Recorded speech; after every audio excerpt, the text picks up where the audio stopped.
आप हैं निष्कर्ष भारत के साथ और मैं हूं मनोज चतुर्वेदी। अब देखिए, शिक्षा विभाग ने एक ऐसी गाइडलाइन जारी कर दी है कि अब कोई भी शिक्षक, चाहे वो गांव में हो या शहर में हो, बच्चों को छू नहीं सकता है, यानी कि मार नहीं सकता है। अब आप समझ सकते हैं कि तुलसीदास की उस चौपाई का क्या मायने है कि भय बिन होई न प्रीति।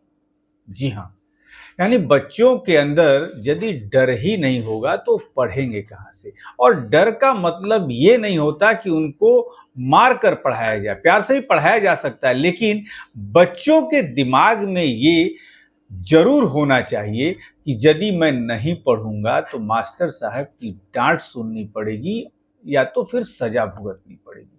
लेकिन शिक्षा विभाग के इस आदेश ने अब बच्चों को तो खुली छूट दे दी है कि भैया ना पढ़ब तो क्या करब हमारा।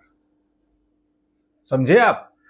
जी हाँ, शिक्षा विभाग के नए एसीएस एस सिद्धार्थ ने नई गाइडलाइन जारी कर दी है और यहां तक कहा है कि प्रत्येक हफ्ते या महीने बेस्ट शिक्षक अवार्ड, बेस्ट छात्रों के अवार्ड और बेस्ट छात्र को अवार्ड दिया जाएगा उनकी प्रतिभा के ऊपर। क्या होगा क्या होगी पूरी अंदर की बात बताता हूं आपको। बिहार शिक्षा विभाग के अपर मुख्य सचिव डॉक्टर एस सिद्धार्थ ने शिक्षकों और छात्र छात्राओं के लिए एक नई गाइडलाइन जारी की है। बताया जा रहा है कि अब हर माह शिक्षा विभाग प्रत्येक प्रखंड में एक शिक्षक, छात्र और छात्रा का चयन कर उन्हें सम्मानित करेगा। इसके अलावा शिक्षा विभाग ने यह भी निर्देश दिया है कि अब से स्कूल में किसी भी हालत में बच्चों की पिटाई नहीं होगी। शिक्षा विभाग प्रतिमाह प्रत्येक प्रखंड में उत्कृष्ट प्रदर्शन करने वाले किसी एक शिक्षक, एक प्रतिभाशाली छात्र व छात्रा का चयन कर उन्हें सम्मानित करेगा। सम्मान शिक्षा विभाग अपर मुख्य सचिव व प्रधान सचिव द्वारा दिया जाएगा। जल्द ही शिक्षा विभाग चयन प्रक्रिया की विस्तृत जानकारी उपलब्ध कराएगा। वहीं गुरुवार को शिक्षा विभाग के अपर मुख्य सचिव डॉक्टर एस सिद्धार्थ ने विद्यालय में शिक्षकों की भूमिका के संबंध में एक मार्गदर्शिका जारी की है।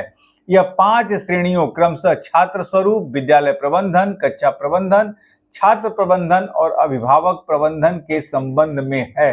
यह विशेष रूप से कहा गया है कि किसी भी परिस्थिति में शारीरिक दंड का उपयोग नहीं किया जाएगा। तो मैंने पहले ही कहा कि भय बिन होई न प्रीति। अब बच्चे तो पहले ही नहीं पढ़ रहे थे और अब जब उनके दिमाग से ये डर भी निकल जाएगा कि मैं कुछ भी कर लूंगा, मास्टर साहब तो मरिए ना।